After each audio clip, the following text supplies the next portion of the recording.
Pero tú, habla lo que está de acuerdo con la sana doctrina. Que los ancianos sean sobrios, serios, prudentes, sanos en la fe, en el amor, en la paciencia.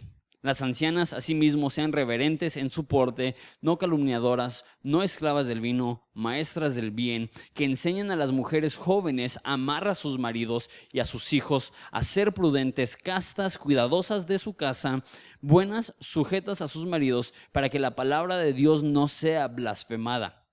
Exhorta asimismo a los jóvenes que sean prudentes, presentándote tú en todo como ejemplo de buenas obras en la enseñanza, mostrando integridad, seriedad, palabra sana y irreprochable, de modo que el adversario se avergüence y no tenga nada malo que decir de vosotros. Exhorta a los siervos a que estén sujetos a sus amos, que agraden en todo, que no sean respondones, no defraudando, sino mostrándose fieles en todo, para que en todo adornen la doctrina de Dios nuestro Salvador. Oramos. Jesús, te doy tantas gracias por la oportunidad que me das de estar aquí en Querétaro, con gente que amo muchísimo. Qué padre, Señor, considerar que hace 21 años, creo yo, fue la primera conferencia de pastores en México y 12 iglesias representadas hace 21 años. Y ahora son 15, 17, algo así, representadas en solamente esta zona. Y Padre, nos anima el saber que tú estás haciendo una obra preciosa en medio de nosotros, en nosotros, a pesar de nosotros. Y Jesús, queremos ser hombres bíblicos. No queremos tener nombre que estamos vivos pero estar muertos. No queremos amar la predicación de la palabra pero ignorar la aplicación de la palabra. No queremos enfocarnos solamente en detalles doctrinales. Queremos una nueva vida que refleja tu carácter y tu naturaleza a un mundo que está tan disfuncional y tan necesitado de buenos ejemplos y de gente que te ama y ha sido transformada por el poder del evangelio, que necesitamos desesperadamente que tú obres en nuestros corazones y nos cambies. Te doy gracias por la gente aquí presente, te doy gracias por los pastores aquí presentes, te doy gracias por los líderes. Padre, te pido que podamos aprender un poquito de tu palabra en esta tarde. En el nombre de Cristo Jesús, amén. Ok, entonces, quiero empezar con esto. Jay habló de la enseñanza de la palabra de Dios y esto es un pilar de Capilla Calvario. Es más, yo creo que si alrededor del mundo preguntas ¿por qué se conoce Capilla Calvario? A lo mejor nosotros damos varias respuestas. No, que se conoce por la gracia. A lo mejor en California, estamos hablando con eso con Jaime Food, a lo mejor en California hace 3 décadas, ¿por qué se conoce Capilla Calvario? Por la música.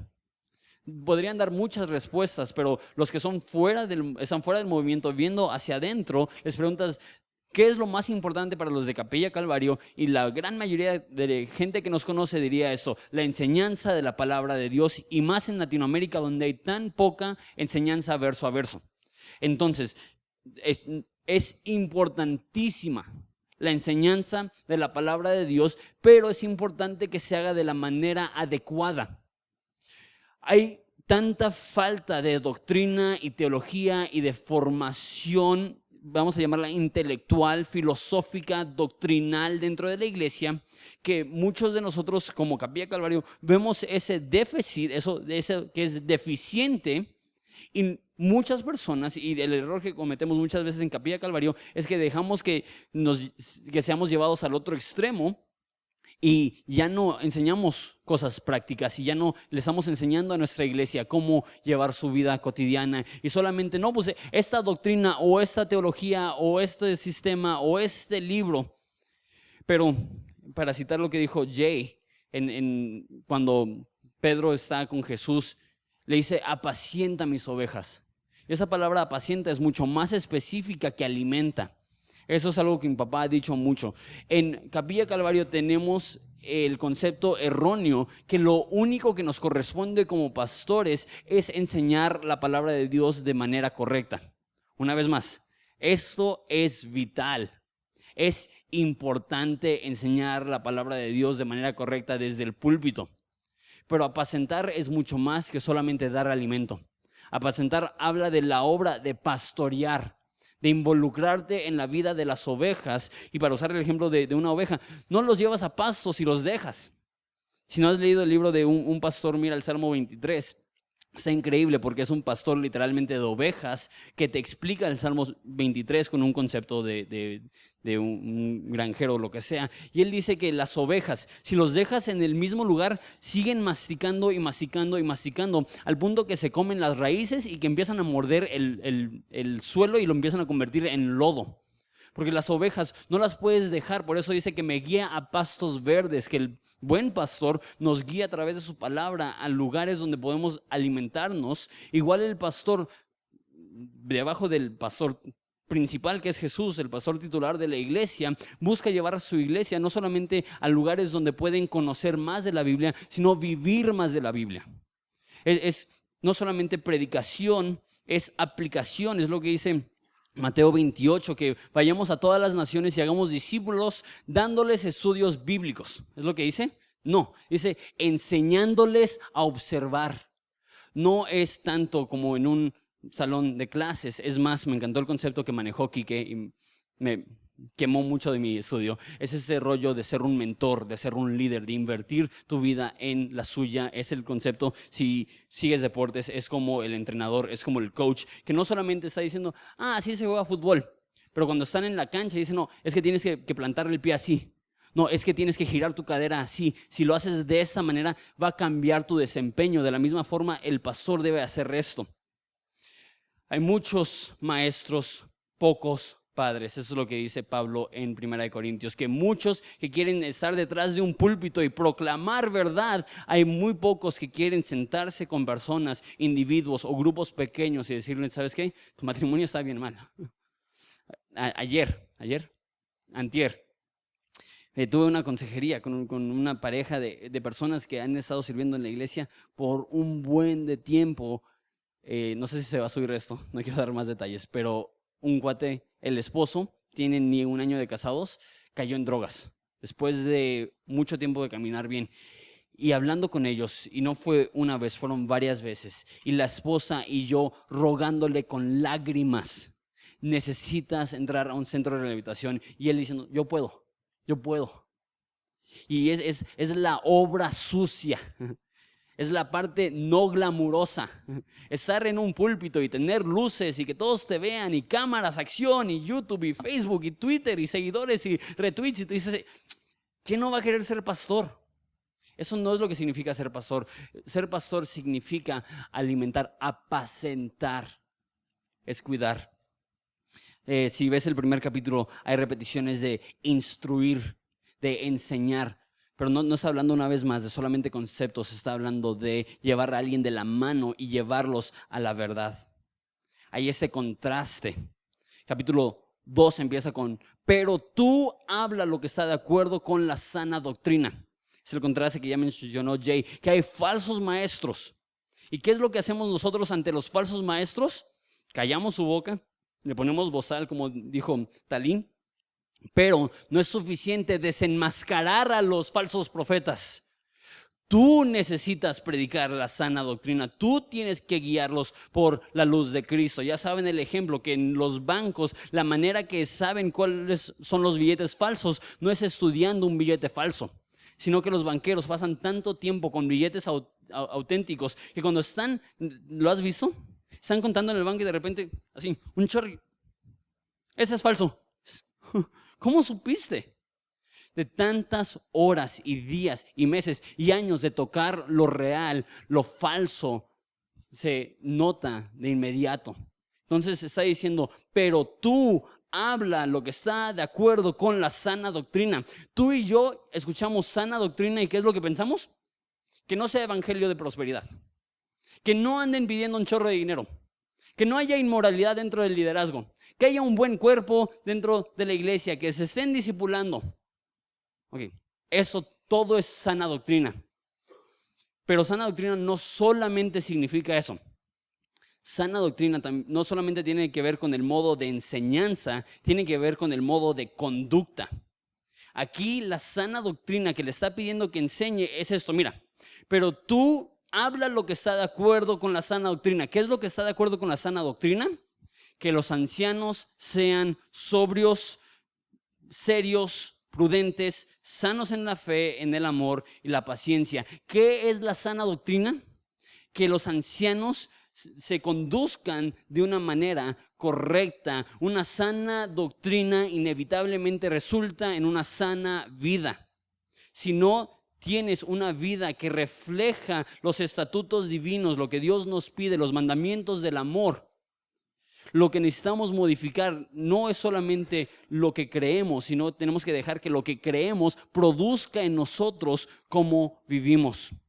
La sana doctrina inevitablemente resulta en una sana vida. Ahora, eso va a ir más enfocado para pastores y líderes. Si estás aquí y te invitó un líder porque ve en ti potencial, a lo mejor eso lo puedes aplicar más a largo plazo, pero eso va a ser sumamente práctico para aquellos que ya están en liderazgo. Dice, para enseñar sana doctrina, para hablar de acuerdo a lo que es sano, tienes que decirle a los ancianos que sean sobrios, prudentes, serios, todo esto. Nota. Pablo le pide a Tito, que es un joven, ahorita vamos a ver eso, que inicie con los ancianos. Ahora, ancianos aquí no creo que esté hablando con el cuerpo del liderazgo de la iglesia, los ancianos de la iglesia, los que sobreven en la iglesia. ¿Por qué? Porque ya dio los requisitos de los ancianos en capítulo 1 y aquí está dando cosas totalmente distintas y habla ancianos, ancianas, mujeres jóvenes y hombres jóvenes. Entonces no aparenta estar hablando de líderes cristianos, está hablando de aquellos que son de mayor edad. ¿Cuánto es mayor edad? ¿Qué constituye un anciano? Bueno, eso es debatible hoy en día. Hay muchos de 70, 80 que tienen un espíritu bien jovial y si les dices ancianito, pegan un grito en el cielo. Y hay personas de 30, 40 años que les dices anciano y dices, sí, ya soy bien cateado, como decimos en el norte, nos corrieron ponchados. Entonces, ancianos, no sé cómo lo podemos definir hoy en día, pero en la cultura antigua, el promedio de vida era entre 40 y 50 años. Era muy poco común que una persona en los tiempos del Nuevo Testamento viviera más de 40 años. Habían personas. Ya después de 50 años, todos eran vistos como ancianos y eran muy pocos los que sobrevivían hasta esa edad. Entonces, las categorías que tenían eran niños, y niños eran menores de 13. Después de los 13 años ya eran adultos jóvenes, y a partir de los 40 años quitaban el término joven, nada más eran adultos, y a partir de los 50 años les llamaban ancianos. Por eso Jesús a los 33 años era visto como un joven. Primera de Timoteo, cuando dice nadie tenga en poco tu juventud, he escuchado a esa persona decir, es que Timoteo tenía 14 años y se escribe 17 años después de que se conocen. Ya era un muchacho cuando se conocieron, entonces lo más probable es que tiene mínimo 30 años Timoteo. Entonces, pues 30 años no es tan joven. Pero en ese entonces, si eras menor de 40 años, era bien difícil ganarte el respeto de la gente porque te veían como un joven. A partir de los 40 años es cuando ya te veían como alguien maduro y a partir de los 50 años ya te consideraban un anciano. Ahora, Tito es un joven y dice Pablo, empieza con los ancianos, empieza con los hombres mayores. ¿Por qué? Porque si alcanzas a los padres de familia, alcanzas a la familia. Es un hecho sociológico que si el hombre se convierte, particularmente la figura paterna, el patriarca, el abuelo, se convierte, las probabilidades de que sus hijos continúen en la fe es extraordinariamente alta. Pero, ¿cuál es el problema? Lo habló esto, se me hace Kike ayer también. Las iglesias son predominantemente en Latinoamérica y en todo el mundo, pero más en Latinoamérica, mujeres. Y muchas veces, y no se ofendan mujeres, y espero que no se tome a mal esto, amo a las mujeres, amo a mi mamá, mi esposa, soy muy fan de las mujeres, pero Pablo va a hablar muy fuerte de las mujeres. Pero la realidad es que porque en muchas iglesias hay un porcentaje muchísimo más alto de mujeres y mujeres tienen necesidades, muchas veces es fácil como pastor que tu tiempo sea consumido atendiendo a las necesidades de las mujeres. Ahora, ¿es malo? No, está a punto de decirle lo que le debe enseñar a una anciana, a una mujer. Sin embargo, hombre, pastor, tu prioridad, la demográfica más importante no son los chavos de 18 a 25. Esa es la demográfica más sexy. Todos quieren una iglesia llena de universitarios. Digan, oh, wow, aquí está orando Dios. Pero la realidad es que la demográfica más esencial para la salud de tu iglesia son los hombres mayores de 50 años. Son los hombres que ya han caminado por la vida, que ya tienen cierto legado, que ya tienen cierto respeto en la comunidad, que ya tienen cierto respeto en la familia. Ellos son los más importantes, pero ¿cuál es el problema? Son los más difíciles. Y más siendo un líder joven. Es más, yo diría, eso se está corrigiendo en Horizonte, pero en los primeros años de ministerio, uno de mis errores más grandes era enfocarme en mis cuates y no enfocarme suficiente en los señores mayores que realmente pueden llevar peso, ser un ejemplo y llevar un legado y cambiar culturas, cambiar colonias, cambiar la ciudad. Cuando alcanzas al padre de familia, alcanzas a la familia. Una vez más, cuando eres joven vas a tener esa tentación. Y no solamente joven de mi edad, joven menor de 40 años, vamos a decir. Cuando eres joven, la tentación va a ser juntarte con puras personas de tu edad. Eso va a ser lo más fácil, lo más natural, lo que se te da sin ningún esfuerzo. Pero si tú eres pastor, la Biblia no te da el lujo de juntarte solamente con aquellas personas que te caen bien o con aquellos que tienes gustos mutuos. Necesitas juntarte con las personas mayores dentro de tu iglesia. Ahora, ¿y qué les decimos? ¿Qué podemos aportar? Esta fue la queja más grande y esa fue la razón que mucha gente se fue de Horizonte cuando yo llegué. La queja es, ¿qué me va a decir este muchacho? Este chamaco está bien verde. Y yo empecé a pastorear a los 21 años como pastor titular de una iglesia importante en la ciudad. Y había personas en la iglesia en ese entonces que tenía 4 veces mi edad. Eran ancianos de 84 años y yo de 21 años. Y decían, ¿qué me va a enseñar ese chavo? Y yo me quedaba, ¿qué le voy a enseñar? ¿Qué le puedo aportar a una persona que ya vivió toda una vida? Que tiene 35, 40, 50 años de cristiano. ¿Qué le voy a decir yo? Pero eso no es la mentalidad correcta, porque tú no vienes con tu propia autoridad y tú no vienes con tus propios conceptos. Una vez más, Timoteo fue joven, Tito fue joven, Jesús fue joven y ellos no estaban parados sobre la autoridad de su propio entendimiento. A lo mejor Jesús sí, pero Tito y Timoteo definitivamente no. Ellos estaban parados sobre ¿qué? Lo que dice 2 Timoteo 2:2, predica la palabra, insta en tiempo y fuera de tiempo. Tú, si tienes 20 años, 50 años o 70 años, tu fuente de autoridad no cambia. Tu fuente de autoridad no es tu experiencia, tu fuente de autoridad es la palabra de Dios y sin importar tu edad debes invertir en ellos. ¿Y qué haces? Interesante. Lo primero que dice, que sean sobrios. Y tú y yo escuchamos sobrios y lo primero que pensamos es no ebrio, no borracho. Pero la palabra sobrios aquí no es tanto en referencia a bebidas alcohólicas, aunque aplica. La palabra sobrio aquí significa la capacidad de tomar decisiones sanas. Qué interesante que lo primero que le dice a un chavo es enséñale a los ancianos a tomar decisiones sanas. Y es bien intimidante. Una vez más, le cuestionan, ¿y tú qué me vas a aportar? Pero necesitas recordar esto. Lo que necesita la gente es sabiduría. Y muchas personas creen que estudio equivale sabiduría o que experiencia equivale sabiduría. No es necesariamente cierto. Estudio no equivale sabiduría. Mi hermana acaba de graduarse de la Facultad de Medicina en Ensenada. Varias veces me tocó ir a entregarle algo en la escuela. Estaban todos los alumnos de medicina afuera del aula. ¿Y qué estaban haciendo todos? ¿Saben? No han ido a una universidad últimamente, ¿no? Todos fumando. Y yo, Estás en la escuela 16 horas al día enseñando, y te están enseñando que le digas a las personas que no fumen para que no dañen su salud. ¿Y qué es lo que estás haciendo? Fumando. Conocimiento no equivale a sabiduría.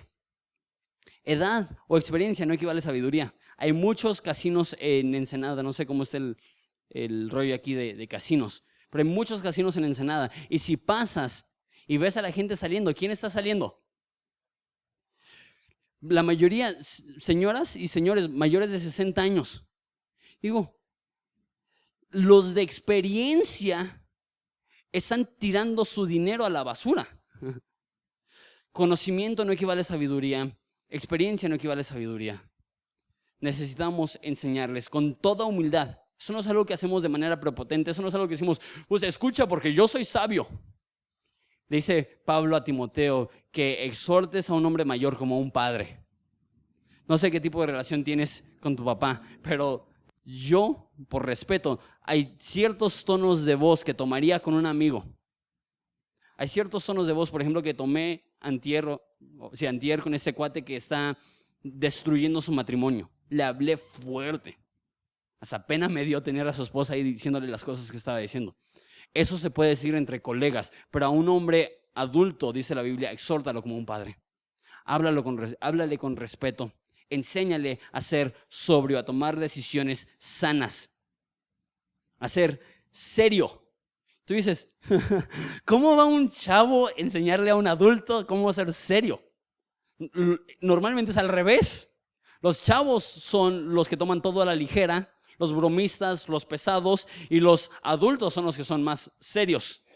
Esa palabra serio no significa serio de malhumorado. No está hablando de un abuelito malhumorado. La palabra serios literalmente significa honorables. Honorables. Eso es bien importante. ¿Cómo alcanzamos a aquellos que son mayores de edad? Apelamos a su dignidad. Decimos, Dios te creó como un hombre para ser cabeza del hogar, para llevar esta familia. No vivas por debajo del llamado que Dios te ha dado. No es, hey, basura. Especialmente si es un anciano, especialmente si es alguien de respeto en la comunidad. ¿Qué es lo que decimos? Necesitas conducirte, necesitas vivir de una manera que demanda respeto, de una manera que es honorable. La tercera cosa que dice, que sean prudentes. Una vez más, ¿cómo puede un chavo imprudente decirle a un anciano cómo ser prudente? Pues la palabra aquí prudente significa literalmente dominio propio. Ejercer dominio sobre tu cuerpo. Enseñarles a las personas mayores que eso es necesario, que no pueden vivir como quieren, hacer lo que quieren. Ahora, eso es interesante. A que sean sobrios, que sean serios, a que sean prudentes, a que sean sanos. Vimos, la sana doctrina produce una sana vida. Aquí vemos, la sana doctrina produce tres cosas. Fe que es sana, amor que es sano y paciencia que es sana. Esa palabra aquí sanos es en griego higiano, donde proviene la palabra en español higiene. Entonces la palabra literalmente significa no contaminado. Que nuestra fe no sea contaminada, que sea genuina, que sea real, que sea comprobable. Que nuestro amor sea genuino, no sea falso, no sea de los dientes para afuera. Seamos pacientes, que la paciencia no sea contaminada, que no tiremos la toalla, que no nos demos por vencidos. Una vez más, inicia con los hombres mayores. Es la demográfica más difícil, es la demográfica que menos quiere escuchar, es la demográfica que más potencial tiene para cambiar tu iglesia, para cambiar la cultura de tu iglesia, la salud de tu iglesia y de las familias dentro de tu iglesia. Número 2, no solamente invertimos en los ancianos, invertimos también, aquí dice, en las ancianas. Una vez más, eso está hablando de señoras. Y dice varias cosas acerca de las ancianas. Dice, asimismo, sean reverentes en su porte, no calumniadoras, no esclavas del vino, maestras del bien. Interesante. Muchas personas delegan el ministerio de mujeres a sus esposas. ¿Eso es malo? No.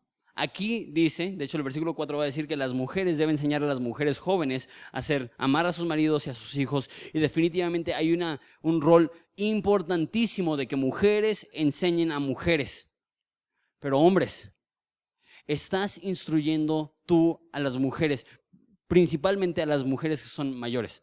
Conozco muchos pastores y más solteros que con gusto invierten en las solteras. ¿Consejería? Claro que sí. ¿Dónde nos vemos? ¿En Starbucks? Con mucho gusto, yo invito. Y muchos hombres que, una vez más, hay ciertas demográficas que son bien atractivas y claro que quiero relacionarme con esas personas. Pero a las ancianas, ¿cuánto tiempo pasas tú escuchándolas? ¿Cuánto tiempo pasas tú invirtiendo en las vidas de ellas?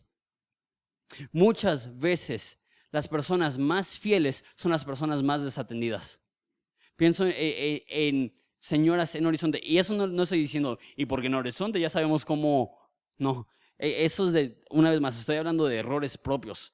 Muchas veces las señoras, las abuelitas que tienen años viniendo, que se sientan y no hablan y no, son las personas que más pasan desapercibidas, pero muchas veces son las joyas y las gemas más importantes de la iglesia. Son las personas que están orando, son las personas que están aconsejando, son las personas que están llevando un peso que ni ellas saben y ni nosotros reconocemos. Ok, eso es en el buen caso. Hay muchas ancianas dentro de las iglesias, muchas mujeres que necesitan tiempo, necesitan ánimo, necesitan oración, necesitan guianza, necesitan consejería y tú, pastor, necesitas hacerlo. Y obviamente no puedes hacer todo, pero instruir a tu equipo de tal modo que tu equipo se encargue de que las ancianas, las señoras mayores de tu iglesia estén bien atendidas. Eso es el lado bueno, hay ancianas increíbles. Pero está diciendo que las ancianas sean reverentes en su porte. ¿Qué nos demuestra esto? Hay muchas mujeres dentro de la iglesia que no tienen reverencia. Existe esta mentalidad y hay casos en los cuales es cierto y hay casos en los cuales es una vil mentira. Y lo que se dice es, ¿lo han escuchado? Las mujeres son las más, ¿alguien sabe? Espirituales. ¿Sí? Y la forma que justifican eso es que dicen, ve una reunión de oración, a ver cuántos hombres hay y cuántas mujeres hay. O ve a la iglesia y ve cuántos hombres hay. ¿Ves? Las mujeres son más espirituales. Y yo te diría, a lo mejor son las que más llegan. ¿Pero has estado en esas reuniones de oración? ¿Has escuchado lo que están hablando? Porque aquí está la realidad, la cruda realidad. Que hay muchas mujeres que no son espirituales, que van a la iglesia porque es una plataforma para el chisme, para el ocio, para quejarse de sus esposos que están intentando trabajar, para sostenerlas. Y muchas mujeres que se creen bien espirituales porque llegan a todos los discipulados que tienen una boca y un porte y un comportamiento que no es nada reverente. ¿Qué haces? Porque te sientes con las manos atadas. La reprendo y soy el reprendeabuelas. Lo permito y esta señora me va a dividir la iglesia. ¿Qué hago? Enséñales en amor, enséñales a ser reverentes. Cuando escuchas, oiga señora, qué pena, escuché un comentario que hizo acerca de su esposo. ¿Es cierto que usted dijo eso? Ay, sí, pastor, es que usted no... La verdad, señora, independientemente de que su esposo esté mal, la Biblia le llama a usted a ser reverente en su porte y ese comentario no fue nada reverente, al contrario, fue irreverente. Señora, escuché que dijo esto de tal líder. ¿Es cierto? Sí, pero es que no sabes cómo Ok, estoy de acuerdo. La regó el líder, perdónalo. Pero no puedes estar portándote de esa forma dentro. Pero es que yo tengo aquí desde que tú estabas en pañales. Señora, escúcheme. No sea calumniadora. Está en la Biblia. Mándale un mensaje de texto. Señora, estaba leyendo Tito 2:2, no sé si lo quiere leer. Y eso es lo más fuerte. Para nosotros en español no se escucha tan gacho, pero en el griego la palabra calumniadora literalmente es diablos. Les está diciendo, la palabra reverente aquí es que dan honor, Calumniadores es diablos. En el original se hubiera escuchado algo así, que las ancianas honren, que tengan un porte de honor, que se comporten de esa manera y que no sean diablitas, que no se comporten como el diablo. ¿Por qué? Sí entiendes esto, ¿no? Que al diablo le encanta estar en círculos cristianos. ¿Sí entiendes eso, no? Que si fuera por el diablo se la pasaría en las iglesias metiendo cizaña y acusaciones y divisiones. No te engañes. No significa que sea madura esta mujer porque está en todas las reuniones y cada vez que se abren las puertas de la iglesia está ahí. Ten mucho cuidado. En mi ministerio, muchas de las divisiones más fuertes y de las críticas más injustas y de los falsos más bárbaros han sido iniciados por esa demográfica. ¿Qué hacemos? Aunque dice la Biblia que exhortamos como un padre a los hombres, yo creo que tenemos que hacer lo mismo. Así como tu madre, si se está lastimando, no dices, pues que ella haga lo que quiera. Es decir, no. La Biblia me ha mandado a confrontarte en amor, en cariño, a exhortarte diciendo, si tú continúas con estas diabladas, si tú continúas con esas divisiones, con esa cizaña, la que más va a salir afectada, la que más va a salir lastimada eres tú. Y eso no es lo que quiero para ti, pequeña ovejita, eso no es lo que quiero para ti, señora que amo. Deja de utilizar la iglesia como una plataforma para acusar a personas que simplemente están intentando hacer su mejor esfuerzo para alcanzar a más personas. Que no sean calumniadoras. Eso también está interesante. Que no sean esclavas del vino. Eso es más fuerte aún que lo que dice en Primera de Timoteo, que dice no sean dados al vino. Ahí literalmente significa que no se entreguen al vino. Aquí esclavos es la palabra doulos. Está diciendo que no sean esclavizadas. ¿Qué nos demuestra esto? Si le está pidiendo a Tito que les recuerde, es que hay personas en la iglesia, mujeres en la iglesia, ancianas en la iglesia, que se estaban emborrachando. No solamente emborrachando, con alcoholismo, que tenían esclavitud hacia el vino. Como que nos enseña el estado deficiente, para usar la palabra de Tito y de Quique, el estado crítico de la iglesia, que cuando dice Pablo que los cretenses son glotones y hablan puras mentiras, eso nos demuestra el nivel que había llegado. Imagínate que en tu iglesia las ancianitas son las borrachas. ¿Qué esperanza tiene el resto del cuerpo? ¿Qué esperanza tiene el resto de las personas? Pero eso es lo que está diciendo. Diles. Ay, pero ¿cómo les voy a decir? Eres el pastor. Necesitas apacentar. No es suficiente del púlpito decir, no se emborrachen. Es, señora X, Toñita, Panchita, me llegó el rumor que en los 15 años de Juanita se puso hasta atrás. Ay, mi hijo, fue una copita. Me dijeron que fueron 2 botellas. Ay, ¿cuál es la diferencia? Una copita, 2 copitas, 2 botellas. Es doña Panchita o doña Toñita o la doña que tengas en tu iglesia. No puede hacer eso. Al contrario, no sean esclavas del vino, sean maestras del bien, te están observando. Y si nuestras adolescentes están viendo tu comportamiento, ¿qué esperanza hay para ellas si aún las ancianas se están comportando de una manera desenfrenada? Te están viendo. No veo muchas ancianas. Entonces lo bueno es que eso el saco no le está quedando a muchas. Pero ten cuidado de que el encanto de las señoras no te engañe, de que ellas son personas que necesitan ser pastoreadas y necesitan ser guiadas y necesitan ser exhortadas de muchas formas. En la iglesia, en Creta, en cualquier iglesia, en cualquier lugar hay falsos maestros. Hay falsos maestros, pero tú encárgate de hablar la sana doctrina. Esa es su chamba como pastor. Hay falsos maestros, pero tú encárgate de enseñar la sana doctrina. Hay mujeres soberbias, hay mujeres borrachas, hay mujeres calumniadoras, pero tú sé maestra del bien. No es suficiente solamente reprender lo malo, es importante instruir en el camino correcto como pastor y que las mujeres hagan lo mismo. que ellas sean maestras. Recuerda, inculca en cada mujer mayor. Las jóvenes te están viendo y a menos de que establezcamos una cultura de amor y respeto dentro de la iglesia, las mujeres jovencitas van a repetir los mismos pecados que tú estás haciendo. Ahora, eso es interesante.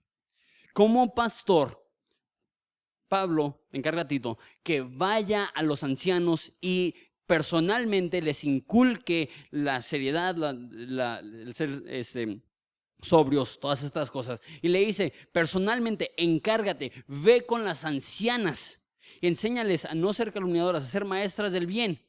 Y nota, y le dice a las ancianas que enseñen a las mujeres jóvenes a amar a sus maridos y a sus hijos, a ser prudentes, castas, cuidadosas de su casa, buenas, sujetas a sus maridos, para que la palabra de Dios no sea blasfemada. Hombre, las chavas no son tu ministerio. No puedes invertir, no estoy diciendo eso. En el contexto de rendición de cuentas, donde tus líderes saben exactamente dónde estás. Yo he tenido en la iglesia, por ejemplo, casos donde una mujer quiere hablar conmigo, nos sentamos en el patio de la iglesia y hablo con ella con mucho gusto. No somos legalistas y decimos, no, si es una mujer, a fuerzas una mujer tiene que, no, es bueno. Es apropiado que una mujer hable, pero hay veces que la mujer quiere hablar con el pastor. Pero aquí te va, no puede ser tu énfasis, no puede ser tu enfoque, particularmente si eres joven. Si eres joven, jamás debes de estar solo con una mujer de tu edad. Si eres pastor, jamás debes de meterte a un carro con una mujer. Y es difícil. Hay varias vecinas que van a la iglesia, viven cerca de donde vivo yo, por ejemplo, que van al instituto en la iglesia y me han pedido raite. Y lo que he hecho es que me agarro a un interno que vive en la iglesia, las llevo a su casa, me regreso a la iglesia a dejar el interno y me regreso a mi casa. Porque no quiero ser mala onda y decirle, no, pues vete en micro. Sí, te doy raite. Vente, bro, no puedo andar sola con una mujer. ¿Por qué? Porque no podemos dar espacios. Entonces, no, es que, ¿qué tiene de malo? La neta, no es un pecado. Pero no es prudente, no es sabio. ¿Por qué? Vamos a decir que no haces nada, que te portas como un caballero, la respetas, la llevas a su hogar y no te pones de coqueto ni nada. Pero ¿qué pasa cuando llegas y tus vecinos ven que sale de tu carro una mujer y no está? Y la dejas en su casa y te despides, bye bye. Nos critican lo suficiente. Que no nos critiquen por burradas. Hay que salvarnos el dolor de cabeza de personalmente estar demasiado involucrados en ministerio con jóvenes. Es posible que en Horizonte, no sé, Horizonte no es en Ensenada, no es una iglesia con puros jóvenes, con puros ancianos, pero de todas las demográficas, posiblemente la mayor demográfica son chavas de 18 a 30 años. Necesito ser bien prudente, necesito ser bien sabio. Necesito tener parámetros y reglas bien establecidas que esté rindiendo cuentas yo a los líderes de la iglesia. ¿Por qué? Aquí le dice, bueno, no le dice explícitamente, no pases tiempo con mujeres, entonces no podemos decir eso. Pero ¿qué es lo que sí dice? Instruye a ancianos, instruye a ancianas, instruye a jóvenes, a las chavas, deja que se enfoquen en ellas, las ancianas. Ok, ¿qué es lo que deben de hacer las mujeres jóvenes? Lo primero que dice, amar a sus maridos y a sus hijos. Es interesante, porque creemos tú y yo que lo más natural para la mujer es amar a su marido y a sus hijos, particularmente a sus hijos. Es el amor materno. ¿Cómo que enseñarles a amar a sus hijos? Ya te digo eso. ¿Cuántas madres tenemos aquí? Levanten la mano. ¿Cuántos de aquí son madres que pueden decir, yo no amo a mi hijo? ¿Alguien? Y uno así como que, es que no conoces a mi hijo, Jonathan. No, todas aman a sus hijos. Es parte de la naturaleza materna. Entonces, ¿qué significa? Que les enseñen a amar. Muchas veces el amor que tiene la madre por el hijo es tan cariñoso que teme a ser demasiado áspero con ellos y no corrige lo suficiente, o el otro lado de la moneda, a lo mejor tiene un trasfondo agresivo y se la pasa castigando y regañando, y el pobre niño está todo asustado todo el tiempo porque no vaya a ser que diga algo que enoje a mi mamá. Las madres necesitan ayuda para saber cómo amar a sus hijos, cómo criar a sus hijos, cómo corregir a sus hijos. Esto no es un instinto, eso es algo que se aprende primordialmente a través de la Escritura, pero también a través de mujeres que ya han vivido esas experiencias. ¿Sabes qué? Eso no lo puedes soportar, eso no lo puedes tolerar. Eso merece un castigo y un castigo grave. Y otras cosas, ¿sabes qué? Eso es normal. Dale un poco de espacio. Eso no le necesitas castigar porque se le cayó la leche. No necesitas gritar porque orinó la cama. A menos de que tenga 13 años, ahí ya, ya grítale. Pero que tengan esas mujeres jóvenes, mujeres mayores que puedan estar invirtiendo en sus vidas. ¿Cómo amar a sus esposos? Porque, ojo, si las mujeres jóvenes aprenden de otras mujeres jóvenes de cómo amar a sus esposos, ya fuimos. Porque hay tanta cultura aún en la iglesia cristiana de lo que dice irreverencia hacia la autoridad, principalmente hacia los esposos, que a menos de que haya una anciana que entiende el concepto bíblico de la sujeción y del someterse, van a haber familias disfuncionales. A ser prudentes, esta palabra prudente aquí significa discreto, sano, capaz de tomar decisiones sabias. Es interesante. A los ancianos le dice que sean prudentes, a las ancianas le dice que sean reverentes, a las jóvenes le dicen que sean prudentes y a los hombres le dice que sean prudentes. Y podemos tomar esa palabra reverente a lo mejor para ser sinónimo con prudente. Le está diciendo básicamente lo mismo a las 4 demográficas. Nos demuestra la importancia de la prudencia y una vez más, para nosotros prudente es que no habla fuera de lugar.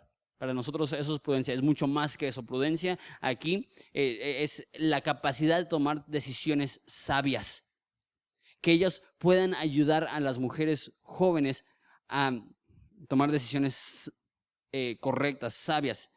Nota esto, castas.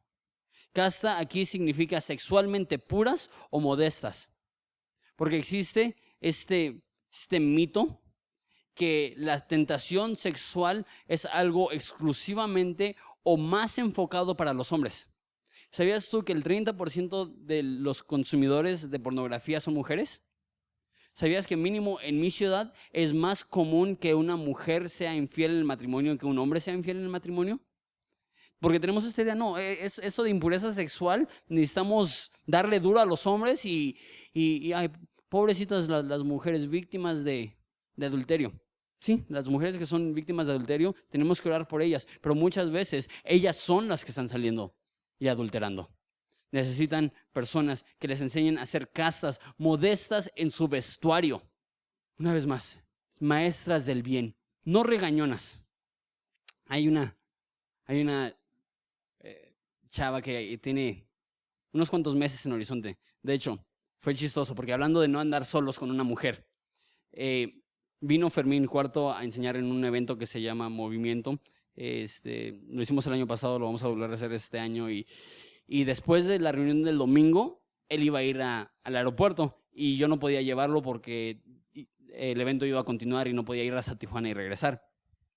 Entonces le pedí a mi hermana que lo llevara, pero porque es mi hermana no me cayó el 20 de Fermín con una mujer joven, no iba a funcionar. Entonces me dijo, ¿quién me va a llevar? Mi hermana, ¿sola? Yo, se me olvidó. Entonces, como una hora antes de que se iban a ir, le hablo a Debbie. Oye, Debbie, ¿no hay otra persona que les pueda acompañar? Se me fue el avión, obviamente no vas a llevarla. Ah, sí, cómo no. Yo le pido a una chava. Y salgo el domingo de la iglesia y llega esa chava con unos shortcitos así y una blusita así en la iglesia, así a una raya de andar en bikini en la iglesia. Y Debbie así, ¿es la que nos va a acompañar? Y así como, oh, mucho gusto. Y yo como que, Fermín, sorry, así como que se me hace que nos fue peor.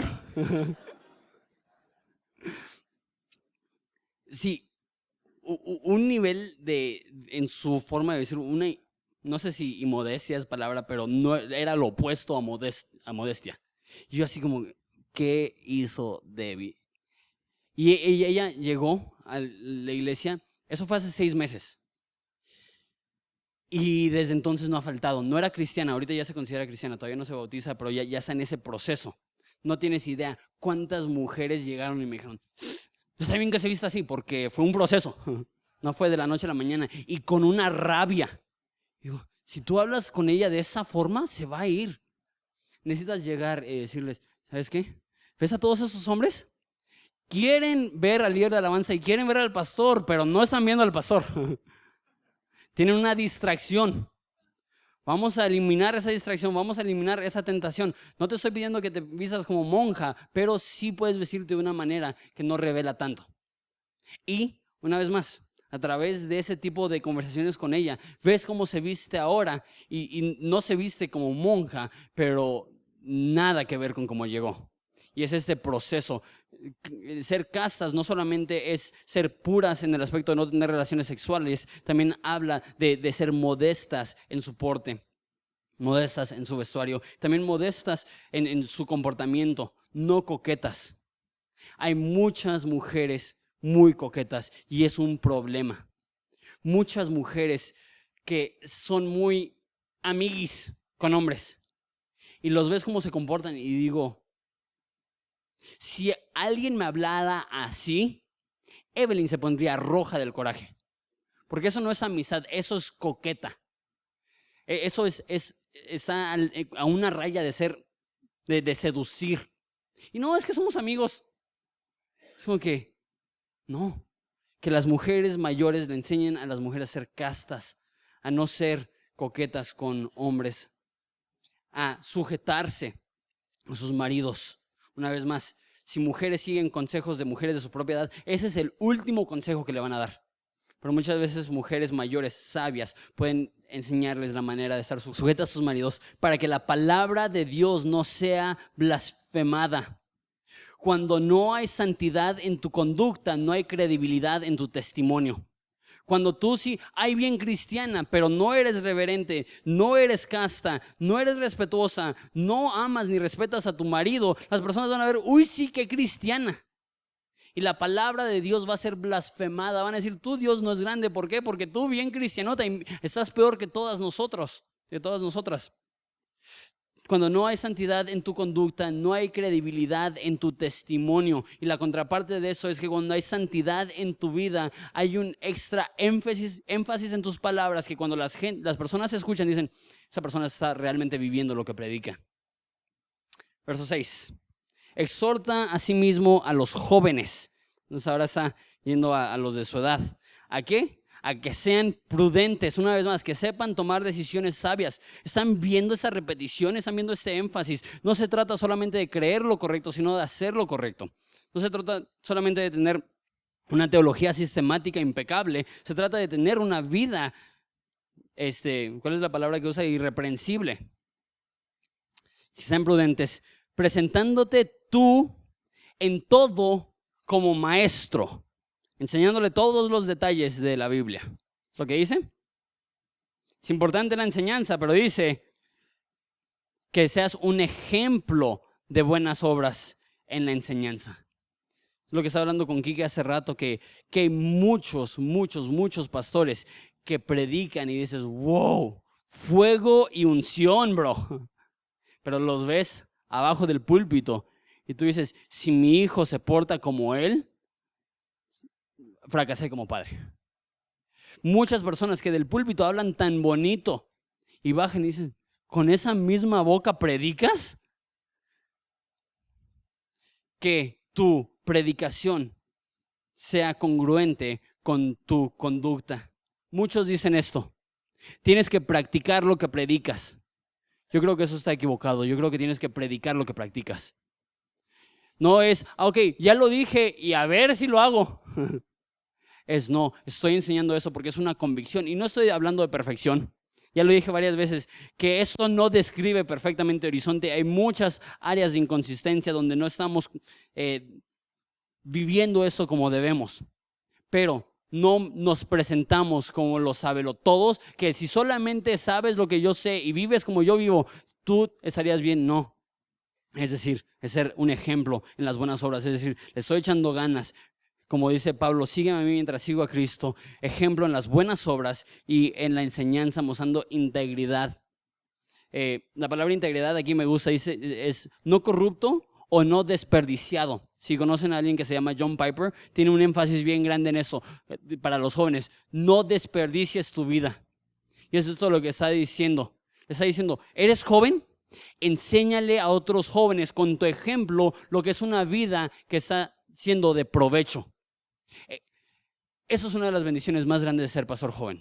Sin querer, sin salir, sin ser santurrón. No tienes idea de la cantidad de personas que se me han acercado y me dicen, yo tengo 22 años, yo tengo 18 años, yo tengo 30 años y me animé a entrar al ministerio porque te vi a ti, vi gente como Raúl, vi gente como Quique, que tiene mi edad, que se animó a estar en el ministerio. No perfectos, no santurrones, no esto, pero ¿sabes qué? Ahí están y Dios los está usando y ahora tu ejemplo está ayudando a que otras personas no desperdicien su vida. Seriedad. La palabra seriedad aquí literalmente significa con un peso. Los hombres muchas veces nos los llevamos a la ligera. No queremos considerar las cosas pesadas, difíciles de la vida. Eso es algo que Dios ha estado obrando mucho en mi vida. A raíz de pasar procesos bien dolorosos con muchos miembros de Horizonte, en la cual han sufrido mucho de cáncer, muerte, personas que perdieron hijos, personas que perdieron padres por accidentes. Varias de esas cosas han pasado en los últimos lapsos. Una amiga mía, la esposa del líder de jóvenes, que tuvo un embarazo y perdió a sus gemelos y cosas bien duras.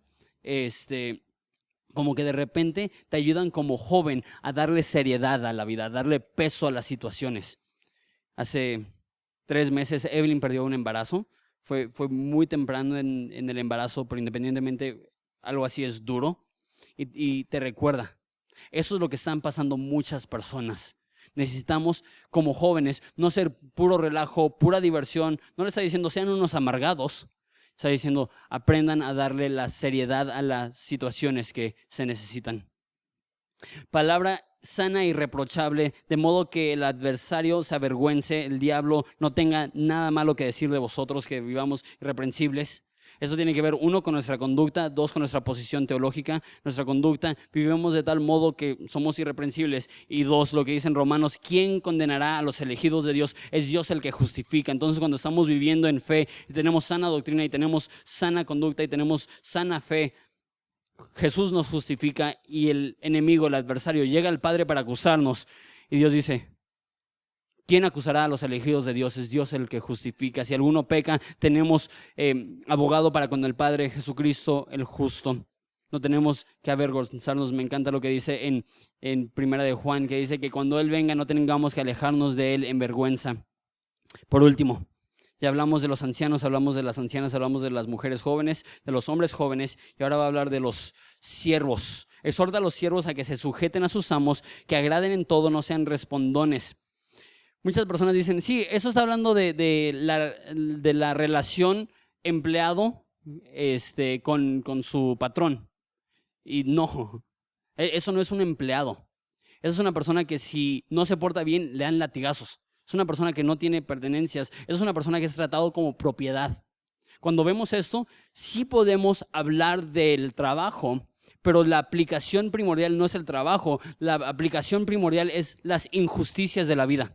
Cuando tu vida sea injusta, cuando no te traten como tú sientes que mereces, cuando no te traten como tú sientes que un humano debe ser tratado, ¿qué es lo que debes de hacer? Respetar. Lidiar con esas circunstancias, no ser respondón. Que eso va en contra de la actitud de los cristianos somos mansos, no mensos. Siempre que escucho a alguien que dice que los cristianos son mansos, no mensos, son personas que no son mansas. Son las personas más agresivas que utilizan esa frase para justificar su rabia. Que no seamos respondones, no defraudando. Muchos de esos esclavos, porque no tenían nada, robaban de poquito en poquito, a poquito pan, los vendían para tener un poquito de cosas, no defraudando, sino mostrándose fieles en todos. Esa es la esencia del cristianismo, que vemos las injusticias y en vez de decir que se haga a mi manera, justicia, justicia, es, Dios dice, que dejemos lugar a la ira de Dios, que ellos están amontonando para sí mismos juicio para el día de la ira y no nos corresponde a nosotros ser los agentes de justicia. Dios establecerá una justicia perfecta un día y hasta ese entonces nuestra responsabilidad es ser luz en tinieblas, es sufrir como buenos obreros, es no ser respondones.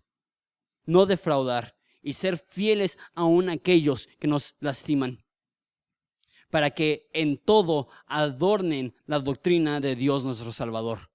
La sana doctrina produce sana conducta. Y nota, la sana conducta decora, adorna la doctrina.